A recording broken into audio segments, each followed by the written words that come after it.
Well, so many people across the country have their opportunity today, if you're of the age of 45 and above, to get vaccinated. It's a relief in a sense for so many who believe that the vaccine is very much the way forward. We've got images of several political leaders and authors over here. Piyush Goyal, Jyotiraditya Scindia, Jagan Mohan Reddy, and the author Chetan Bhagat as well. It's the first day that it's been opened up for those of the age of 45 and above. You don't need to have any comorbidity. You can go and get your vaccine. Well, Jyotiraditya Scindia joins us now.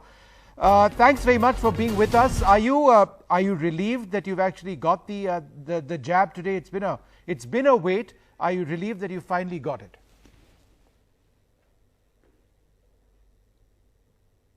Yes, absolutely, Vishnu. But I think that it's an extremely well articulated process. And I think I must congratulate Prime Minister Modi and our government in terms of ramping up the vaccination process from its nascent stages in mid of Jan. And the fact that we've been able to vaccinate almost 50 million people with both the jabs, the first shot as well as the booster second dose, and are on track to vaccinate almost about 300 million additional people by mid-June, in itself talks about the scale of the vaccination process in India, which is probably one of the largest in the world. Jyotiraditya, the problem in our country remains vaccine hesitancy at so many levels. We'll talk about some of the points you mentioned, but what is your message to people out there, encouraging them to come out? That's so important for us. Well, Vishnu, I would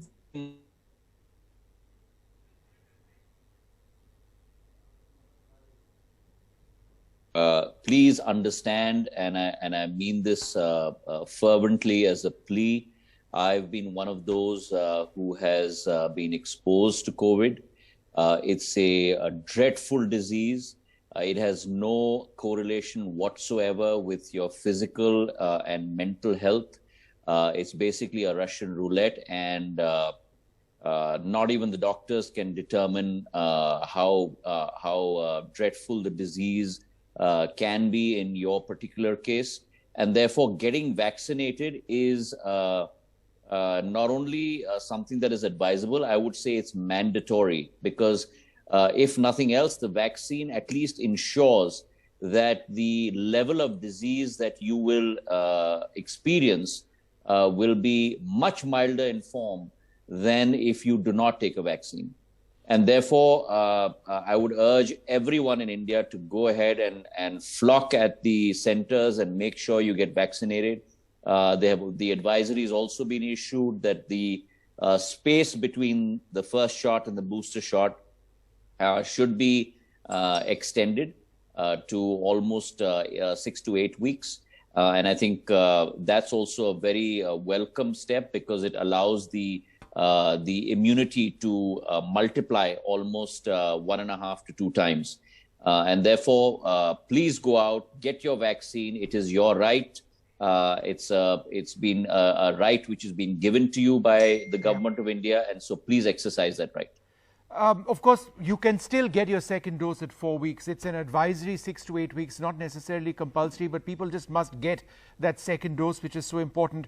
Let's talk a little bit about COVID in Madhya Pradesh, because the numbers, and it reflects what we are seeing across the country, are quite worrying. On the 1st of April, 2,332 new cases, the 7-day average 2,175. Now, I don't know if this is true in Madhya Pradesh, that it's primarily young people in the age group of 18 to 30 or getting it. Certainly in Delhi and Mumbai, that seems to be the case. But there is a concern that this strain now is affecting younger people.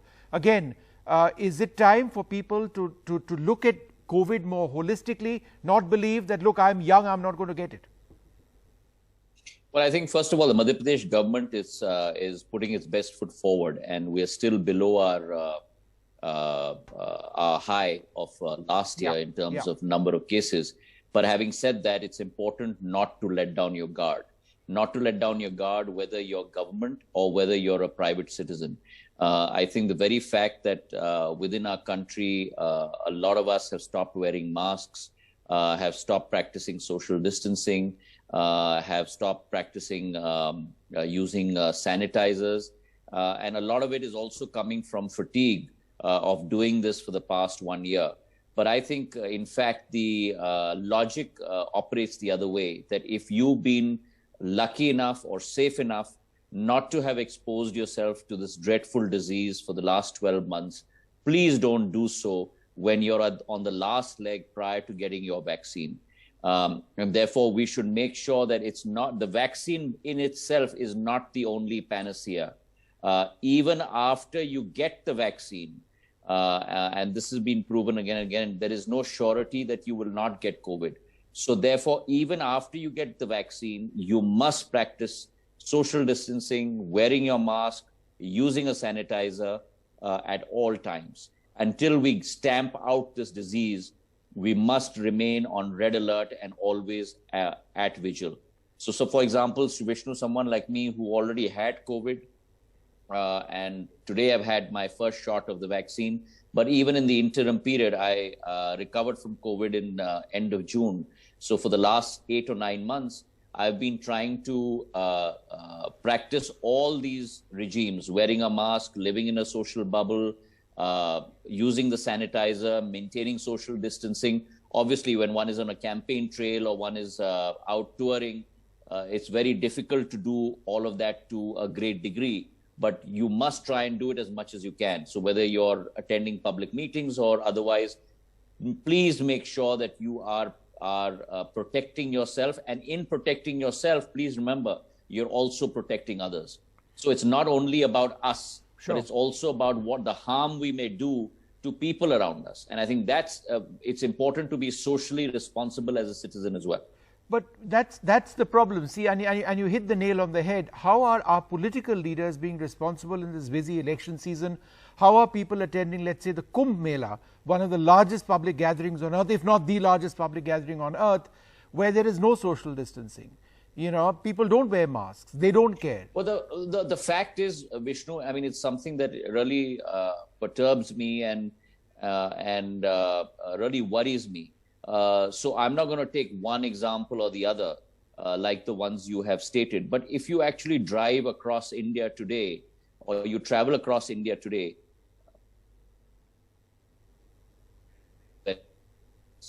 and that irks me. And so whoever thing I plead with everyone is, please put on your mask. This dreaded disease has not gone away. And if you've been safe thus far, please don't be foolish, and please be safe for yourself and for your family members. 3 days ago, I had a 38-year-old worker of mine in Madhya Pradesh who's contracted COVID, a very fit person, no comorbidities, and he's today fighting for his life. So therefore, this disease, you just don't know where it's going to end. And therefore, for people to put down their guard at this point of time, I think it's going to be tragic. So we must be on guard. One final question. You mentioned that we've reached a very high number of vaccinations in this country. If you look at the overall number, it's great. It sounds fantastic. So many crores of people. But if you look at the number of people per 100 who've actually got the vaccine, it's approximately 5, as opposed to a country like Chile, of course, much smaller than us, who are above 60, right, per 100 who are eligible. So we've got a long way to go. In a situation like this, do you believe we need to change our COVID strategy by reaching out to people, going out to mohallas, gathering people perhaps in areas wherever it's safe, there's space, keeping an ambulance by the side and injecting people like that? Well, I think it's important to be able to assess the situation on the ground, Vishnu, and I am only taking information from channels such as yourself and the newspapers. And what I'm gathering from both those sources, both electronic media and print media, is that the real bottleneck in the process is the production capability of our vaccines. Because the AstraZeneca, from what I've read in the newspapers, we are producing roughly about 2.5 million vaccines a month. And Covaxin is another 0.5, 0.6 million vaccines a month. So we are operating at roughly 2.5 to 3.5 million vaccines a month, a day, I'm sorry. And we are, on the other hand, vaccinating roughly about 2.5 million a day. So, having said that, we are operating at what I've been able to gather at pretty much full optimal capacity. So I think we need to be able to ramp up our production capabilities to be able to increase that. But I think even at the rate that we are going right now, we will have vaccinated almost about 370 million people by the middle of June, which is way beyond what any other developed country has done, even the US or the UK or anyone else. For example, I just read an article in the newspaper today where in the US, you still have to wait sometimes for weeks to be able to get an appointment for your vaccine. In India today, you can walk into any hospital or clinic and get your vaccine, number one. Number two, the certificate is given then and there to you in electronic format with the name of the clinic as well as the vaccine that's been administered, when your follow-up dose is going to be, with the Ministry of Health certificate on it. As opposed to that, in the US, you get a handwritten certificate entered after a couple of hours, which you then have to go back and pick up. No, there's no doubt that it's much easier in this country to get the our vaccine. Government, I must compliment our government. We've really gone beyond the curve in being able to contain the virus, first of all, and secondly, to be able to administer the vaccine. The fact that India produces her own vaccines. Right. The fact that you've got developed countries coming to us asking for help, that is a huge feather in our cap. But that being said, going back to the point you made, that to achieve herd immunity, once in the middle of June, you've achieved roughly about 365 million vaccines.